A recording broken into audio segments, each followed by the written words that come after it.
Global स्तर पर बढ़त भू राजनीतिक तनाव के बावजूद ब्रोकरेज फर्म आईसीआईसीआई डायरेक्ट का मानना है कि मौजूदा परिस्थितियां निवेशकों के लिए लंबी अवधि का अच्छा अवसर प्रदान कर रही हैं। ब्रोकरेज के मुताबिक 2 से 3 साल के टाइम फ्रेम के साथ चुनिंदा मजबूत कंपनियों में निवेश करना फायदेमंद हो सकता है। आईसीआईसीआई डायरेक्ट ने पिछले 3 दशकों के भू राजनीतिक घटनाओं के विश्लेषण करते हुए बताया कि 1990 से 2026 के बीच ऐसी घटनाएं औसतन 4 सप्ताह तक चली और इस दौरान शेयर बाजार में कुछ गिरावट जरूर आई। हालांकि इसके बाद सेंसेक्स ने औसतन 3 महीनों में लगभग 28% और 6 महीने में करीब 38% का रिटर्न दिया है। किन सेक्टरों पर फोकस की सलाह? ब्रोकरेज का कहना है कि मौजूदा माहौल में निवेशकों को घरेलू मांग से जुड़े सेक्टरों पर ध्यान देना चाहिए। इनमें बैंकिंग, इंफ्रास्ट्रक्चर और capital goods, cement, auto ancillary, real estate और कंज्यूमर डिस्क्रिशनरी जैसे फैक्टर शामिल हैं। ऐसे सेक्टरों में निर्यात पर निर्भरता तुलनात्मक रूप से कम होती है, जिससे ग्लोबल अनिश्चितता का असर सीमित रहता है। इन 9 शेयरों में तेजी की संभावना है। ब्रोकरेज ने 9 प्रमुख शेयरों में निवेश की सलाह दी है और इनमें आने वाले समय में मजबूत तेजी की संभावना जताई है। पहला है लर्सन एंड टुब्रो। लर्सन एंड टुब्रो के लिए आईसीआईसीआई डायरेक्ट ने 5030 रुपए का टारगेट प्राइस तय किया है, जो मौजूदा स्तर से करीब 30% तक की संभावित बढ़त दिखाता है। दूसरा है एल्गी इक्विपमेंट। एल्गी इक्विपमेंट के शेयरों में भी 24% की तेजी की संभावना जताई गई है और इसके लिए 620 रुपए का टारगेट प्राइस दिया गया है। तीसरा है सिटी यूनियन बैंक।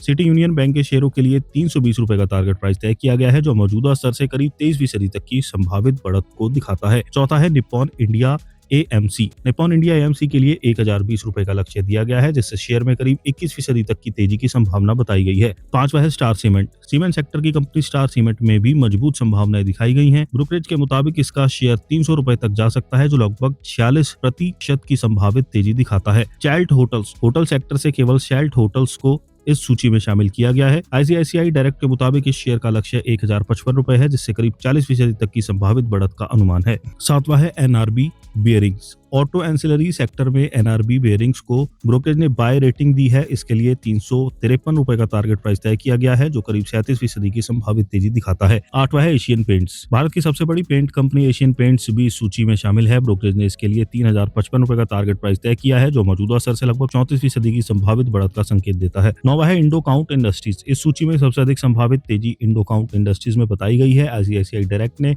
इस शेयर के लिए 400 रुपए का टारगेट प्राइस तय किया है, जो मौजूदा स्तर से करीब 60% तक की संभावित बढ़त को दिखाता है।